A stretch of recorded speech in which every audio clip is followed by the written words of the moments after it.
Raabe foi uma meretriz que vivia na cidade de Jericó, quando Israel invadiu Canaã. Raabe é sempre muito lembrada entre os cristãos, justamente por causa de sua curiosa história, narrada principalmente no livro de Josué, mas também citada em outras partes da Bíblia. Em hebraico, o nome Raabe provavelmente tem ligação com uma raiz que significa largo.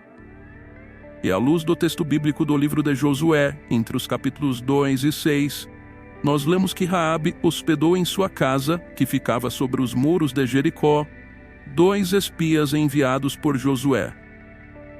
Aqueles espias foram enviados a Jericó com a intenção de sondarem a terra.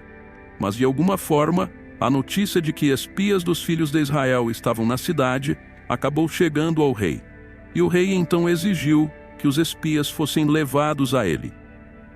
Isso fez com que Raabe escondesse os 2 homens sob as canas de linho que estavam secando no eirado, e desse aos mensageiros do rei uma pista falsa sobre o paradeiro dos espias, fazendo com que eles partissem rumo aos vales do Jordão na tentativa de capturá-los. E após ter despistado os guardas do rei, Raabe subiu no telhado para conversar com os espias. E foi ali que Raabe fez sua confissão de fé no Deus dos Hebreus.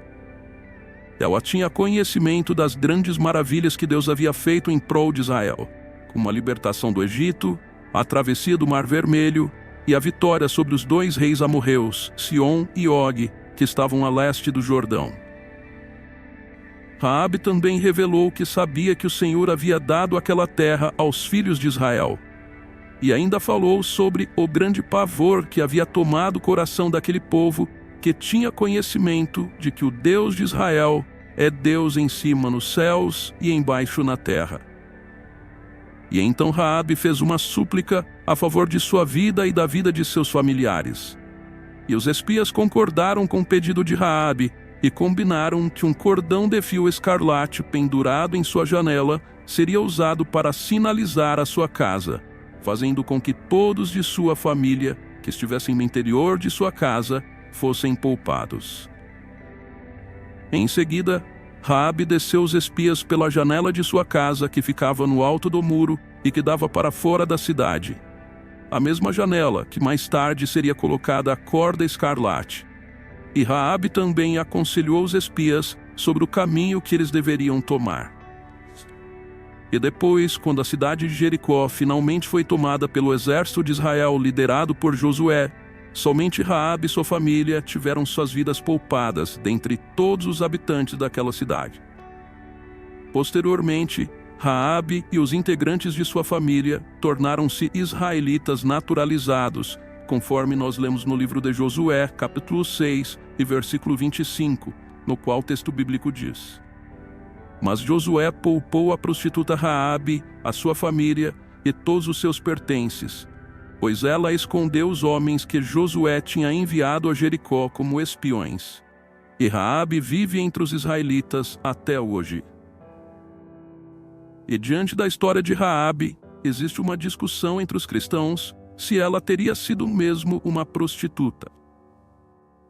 Essa discussão ocorre pelo fato de a expressão hebraica empregada no capítulo 2, versículo 1 do livro de Josué, e traduzida pela frase casa de uma mulher prostituta, pode também apenas significar uma mulher que tem relacionamentos com homens, no sentido de tal mulher ser proprietária de uma hospedaria, de modo equivalente ao termo babilônico para isso.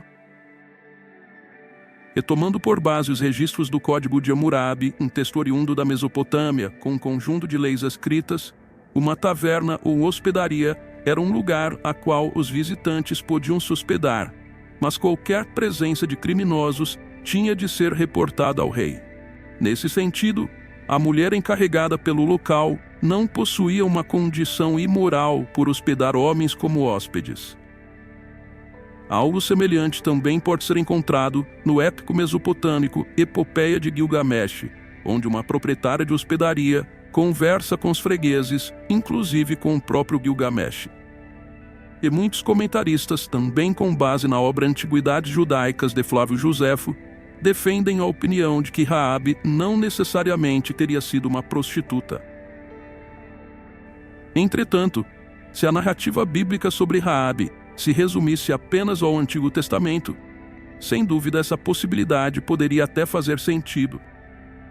Porém, nas citações sobre Raabe encontradas no Novo Testamento, nos livros de Hebreus e Tiago, ocorre o uso de uma palavra grega que significa literalmente prostituta.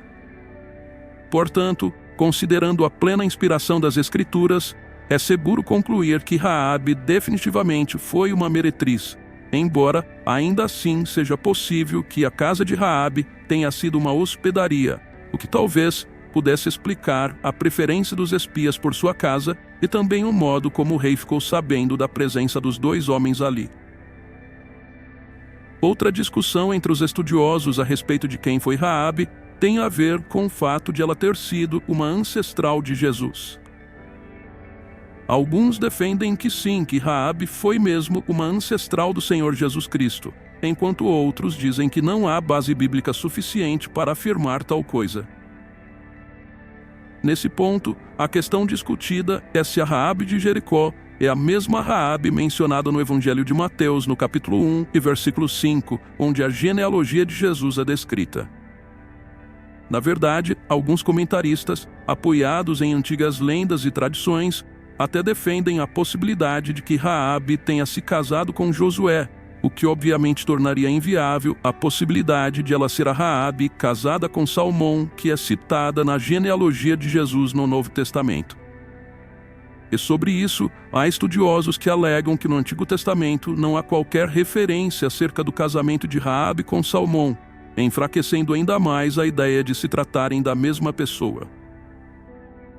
Por outro lado, muitos estudiosos observam que a menção do nome Raabe no Evangelho de Mateus não faria qualquer sentido se não fosse em referência a Raabe citada no livro de Josué, pois qual seria a utilidade de citar em uma genealogia tão importante uma personagem que é totalmente desconhecida do restante das Escrituras? Além disso, com base no capítulo 6 do livro de Josué, fica claro que Raabe foi aceita com toda a honra entre o povo de Israel, o que indica ser totalmente coerente que ela tenha se casado com um membro de uma família honrada, como era o caso de Salmão. Algumas pessoas também alegam que considerar a Raabe de Jericó como sendo a mesma Raabe citada na genealogia de Jesus resulta num problema cronológico, mas a verdade é que não existe nenhuma evidência irrefutável de que isso seja mesmo um problema, e por isso a maioria dos estudiosos cristãos acredita que a Raabe de Jericó se casou com Salmão, foi mãe de Boaz e ancestral do rei Davi e depois do Senhor Jesus Cristo. Na verdade, o fato de Raabe ter sido uma ancestral do Senhor Jesus segundo a carne é um exemplo nítido do poder transformador da graça de Deus, que fez de uma prostituta estrangeira e pagã uma mãe em Israel, na linhagem do rei Davi e do Messias prometido. Por fim, a história de Raabe também é relembrada na Epístola aos Hebreus, do capítulo 11, que ficou conhecido como a Galeria dos Heróis da Fé. Nesse capítulo, o escritor da carta aos Hebreus enfatizou a fé de Raabe, que inspirou o ato tão decisivo praticado por ela. Já na carta escrita por Tiago, no capítulo 2 e versículo 25, as boas obras de Raabe são citadas como expressões de sua fé verdadeira. E se você gostou de saber mais sobre quem foi Raabe na Bíblia, compartilhe este vídeo com mais alguém e deixe também o seu comentário falando o que você consegue aprender com a história de Raabe.